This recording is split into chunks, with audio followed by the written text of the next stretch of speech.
का बहुत बड़ा स्टेचू है और वहाँ पे लेजर शो होता है, तो वो हम देखने के लिए आए हैं। वो रात 8 बजे से शुरू होता है, तो अभी हम लोग वहाँ पे पहुँच गए। तो आइए हमारे साथ देखते हैं।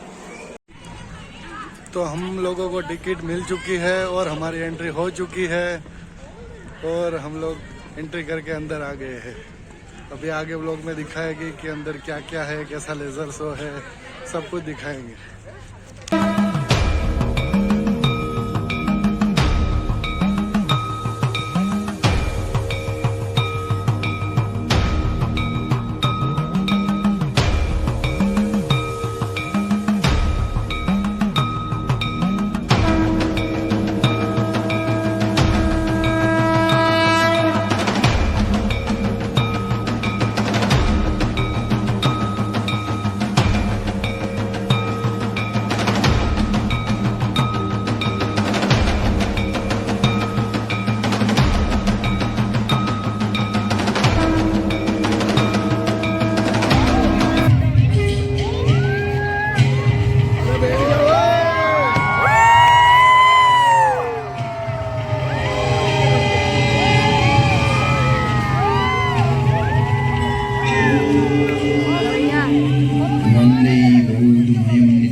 यमाश्रितो हि वक्रोऽपि चन्द्रः सर्वत्र वन्द्यते।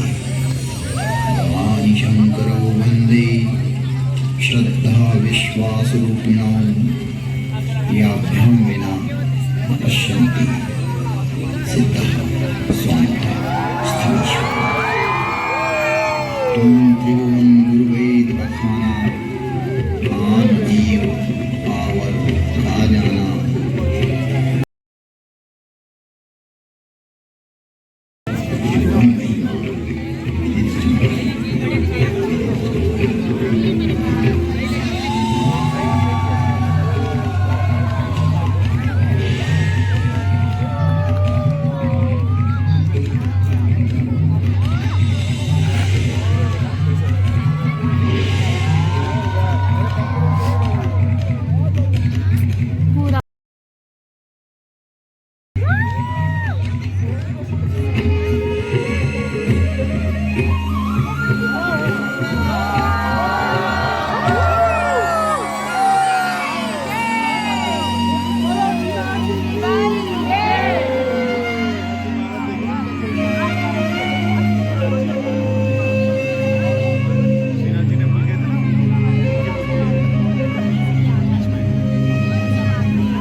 प्रवेश करते हैं एक कालातीत कथा में, जिसकी काल गणना असंभव है।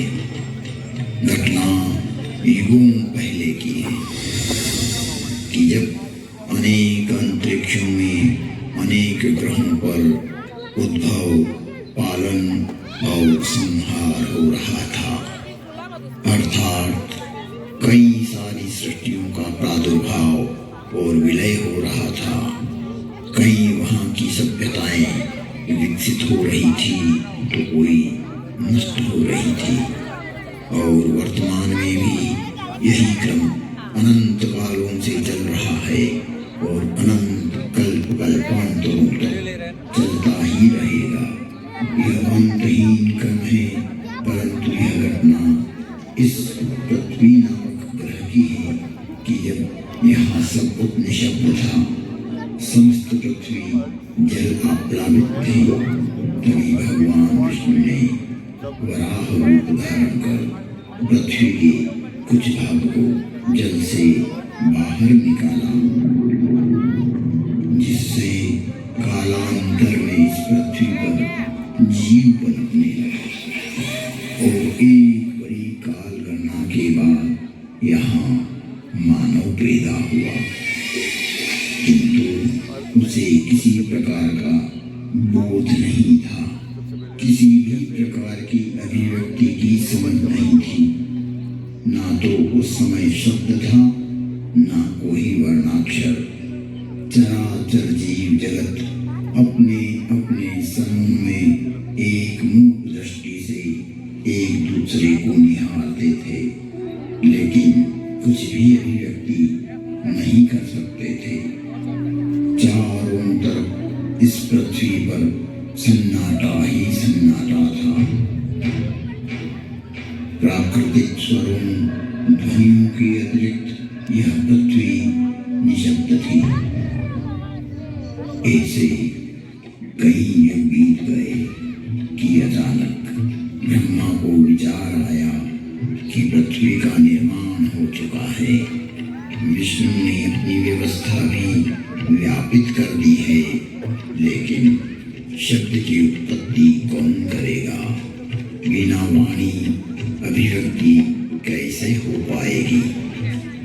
जब ब्रह्मा और विष्णु को प्रेरणा हुई कि देवों के देव महादेव ही इस सृष्टि में शब्द की स्थापना कर सकते हैं, शब्द ब्रह्म का दान दे सकते हैं,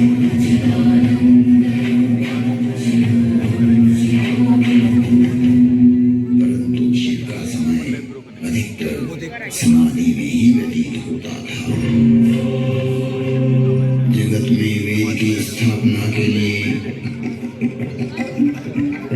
मनुष्यों में, प्राणियों में सत्य, प्रेम और करुणा की भावना प्रकट करने के लिए, शब्द को देह देने के लिए महादेव को समाधि से जगाना अति आवश्यक है।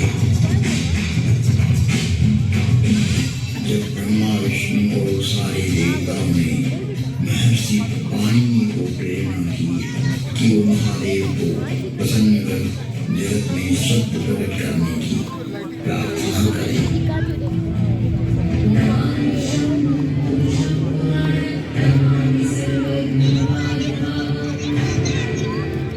महर्षि पाणिनि की निष्क्रिय एवं जगत कल्याण की भावना से की गई तपस्या ने भगवान शिव की समाधि में विघ्न डाला। महादेव की समाधि असमय भंग हो गई। महादेव की जागते ही उनका रौद्र रूप प्रकट हुआ और उन्होंने अपना नाद शस्त्र डमरू उठाया।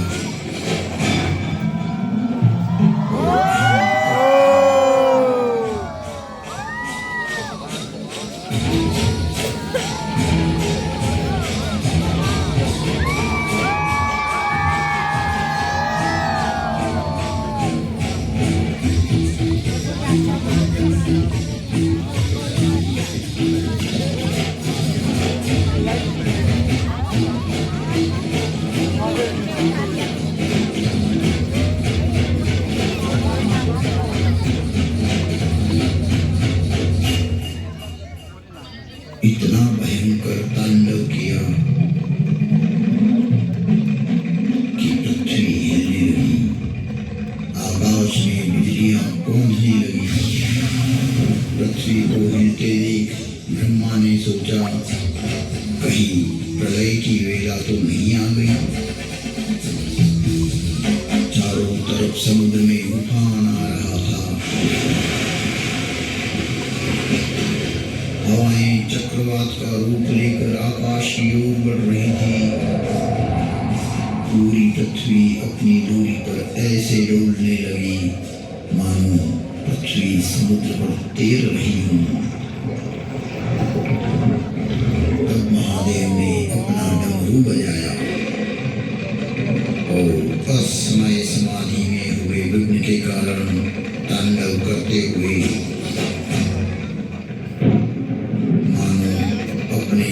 इस नाद से संसार को बधिर कर देंगे, इस सृष्टि को समाप्त कर देंगे और उसकी तीव्रता को प्रकट करते हुए वचन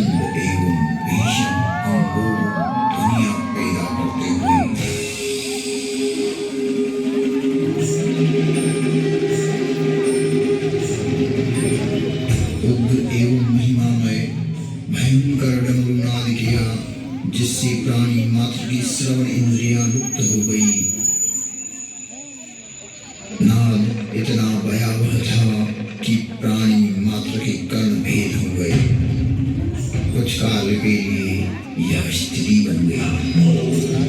महादेव तांडव करते हुए अपने उग्र नादवाद्य से कुछ ऐसी शाब्दिक रचना की जो आज इस भूमंडल पर शब्द और श्रवण का कारण है, जिसे महर्षि पाणिनि ने अवरुद्ध हुई अपनी श्रवण इंद्रियां पुनः जागृत होने पर शब्दों में पिरोया।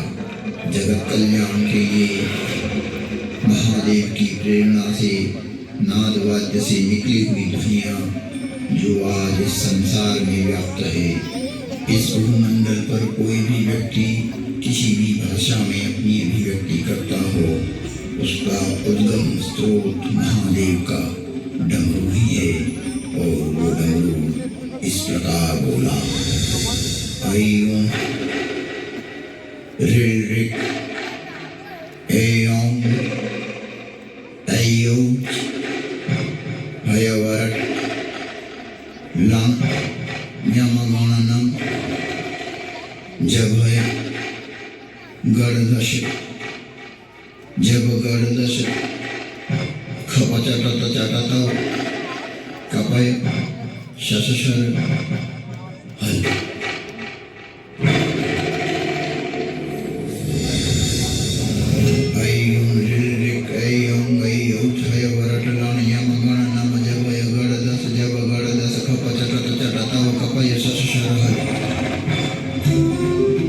यह था शिव का नाद शस्त्र से उत्पन्न हुआ शब्द व्याकरण। इससे शब्द की संरचना हुई और डमरू ने जिस प्रकार की 14 शिवशक्ति परमात्मा शिव ने जगत को दिए, वो आज सभी की अभिव्यक्ति का कारण है। इति माहेश्वराणि सूत्राणि अनादि संज्ञार्थानि ऐसा मंत्या इतः अकारादि सकार उच्चारणार्थ लण्मध्येपि तत्संज्ञकः। शिव के नाद तांडव के बाद संज्ञा, संधि, ओष्ठ, जिह्वा, कंठ, नासिका, पुल्लिंग, स्त्रीलिंग, नपुंसकलिंग आदि आदि वर्णों की उत्पत्ति के स्थान तय हुए। वाणी में व्यापकता आई, वाणी की श्रेणियां निर्धारित हुई, वर्ण का लिंग तय हुआ। मुख और नासिका से एक साथ उच्चारित होने वाले वर्णों की उत्पत्ति हुई, जो लघु सिद्धांत कौमुदी में संक्षिप्त रूप से वर्णित है, जिसका विस्तार सिद्धांत कौमुदी में प्रतिपादित हुआ है, जिसे हम अल्प समय में अभिव्यक्त नहीं कर सकते। शिव के निनाद तांडव के उपरांत महर्षि पाणिनि ने शब्द की रचना की और अक्षर को रूप देने के लिए प्रथम प्रार्थना की। नत्वां सरस्वतीं देवीं शुद्धां गुण्यां करोम्यहं पाणिनीय प्रवेशाय लघु सिद्धांत कौमुदी। महर्षि पाणिनि ने विनय कर लघु सिद्धांत कौमुदी की रचना की, जो आज इस जगत में सर्वभाषाओं का मूल है, जो कि सनातन है, शाश्वत है। नृत्यावसाने नटराजराजः ननाद जग्वां नवपञ्चवारम् उद्धर्तुकामात् सनकादिसिद्धैः एतद्विमर्शे शिवशब्दजातम्। तुम त्रिभुवन गुरुवेद बखाना, आन जीव पावर का जाना, विश्वनाथ ममनाथ पुरारी, त्रिभुवन महिमा विदित तुम्हारी।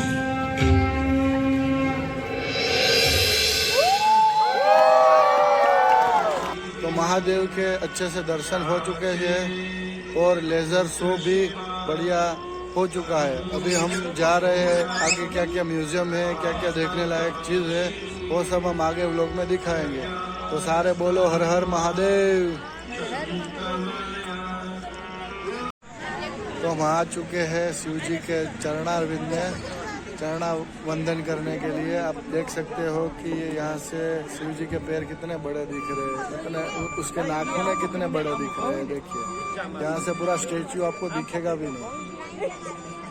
ये स्टेच्यू ऑफ बिलीफ करीबन 360 फीट हाइट है और यहाँ से पूरा स्टेचू दिख भी नहीं रहा है। हम लोगों ने शिव जी का चरणार्विंद कर लिया है।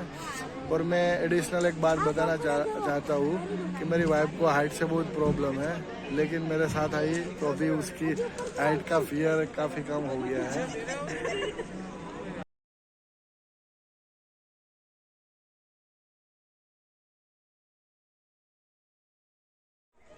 तो हम लोग आ चुके हैं भूल भुलैया गार्डन में। अभी अंदर तो घुस गए हैं, लेकिन क्या लगता है हम निकल पाएंगे नहीं निकल पाएंगे? क्या लगता है? पता नहीं, अभी तो कुछ मिल नहीं रहा है कि कहाँ पे है, देखते हैं। बराबर, तो अभी देखते हैं और आगे बताते हैं। महादेव को प्रार्थना करेंगे कि हम निकल देखते हैं आगे, बराबर क्या निकल पाते हैं नहीं निकल पाते हैं।